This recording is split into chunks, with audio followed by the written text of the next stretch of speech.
see a lot of seven-figure business owners trying to scale an unsustainable business, and this comes from not understanding their financial model.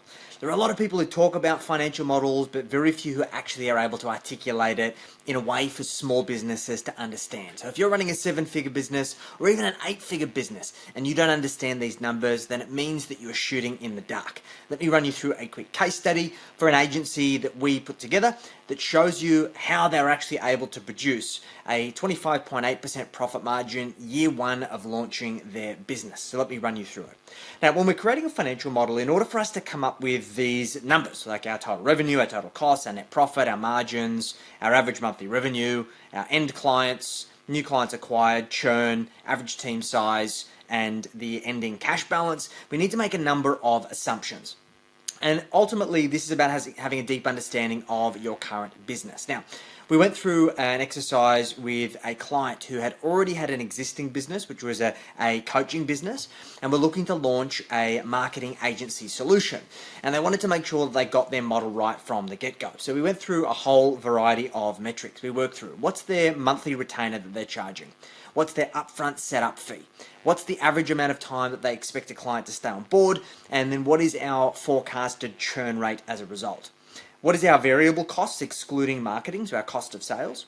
And then we made some assumptions around marketing. So what's their cost per lead?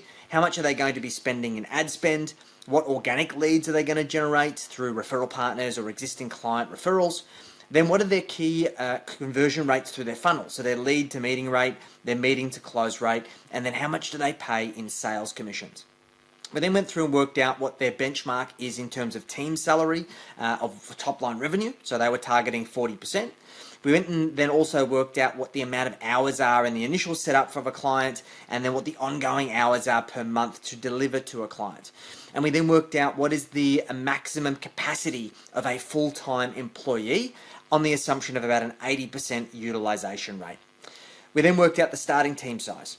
And we went through the fixed costs, so the office rent and utilities, software costs, insurance and legal, and then miscellaneous, and then their starting clients and their starting cash balance. So this is quite a lot of information. However, unless you understand these at a baseline, there is absolutely no way that we can do an accurate forecast for your business. So from this information, we're then able to put together a basic forecast, which essentially is a simple table that calculates all of those various metrics over the course of 12 months. So we start with 8 clients, the number of new clients that we brought on average, the number of lost clients on average, the number of ending clients on average, which then allows us to work out the retainer revenue, the setup revenue, and the total revenue. Allowed us to work out the starting team, the labor cost, the fixed cost, variable cost, marketing cost, total cost, and then the expected net profit. Now, what we could see is that as the business was starting and as it was picking up steam, because of the labor cost that we needed in order to front load the labor cost to ensure that we can deliver on those clients, the margins are pretty thin.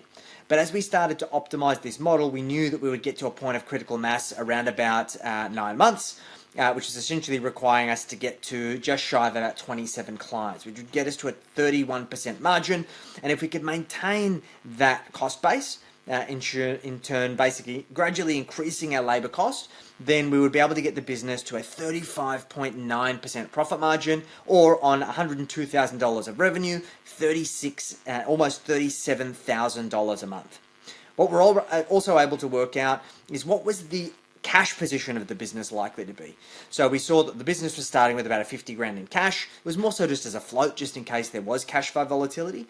But we saw that we'd have net cash flow basically every single month. But basically, because we weren't increasing that substantially, we were only at about 1.8 to then 1.4 times coverage at the lowest, 1.3 at the lowest.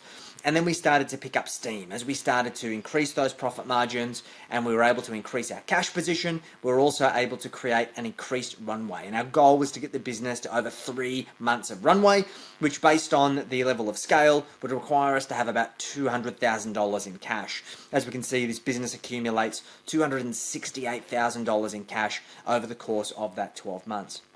And what this also allows us to do is to go through some scenario analysis of, okay, well, what happens if we adjust the retainer and the ad spend? What if we adjust the conversion rates? What would be the potential impact in these various scenarios? And what would that do to profitability? Which then allows us to then create a KPI tracker. We obviously want to be tracking, well, what is our cost per acquisition? What is our lifetime customer value?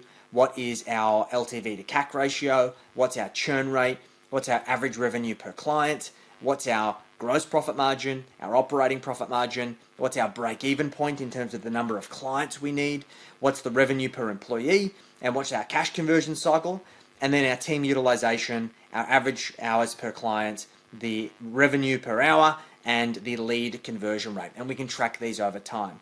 And then we can utilize the dashboard in order to make informed and educated decisions around, is our revenue growth rate on track?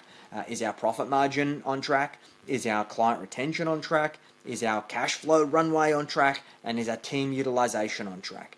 And this is the purpose of being able to contextualize your current situation, utilizing this to create a forecast, using that to inform your actions, and then reviewing the KPIs and the metrics to see how you are tracking, and then utilize that to inform your decisions moving forwards. Because if you're not doing this in your business beyond 7 figures, it means you're leaving opportunity on the table. You got any questions? Let me know.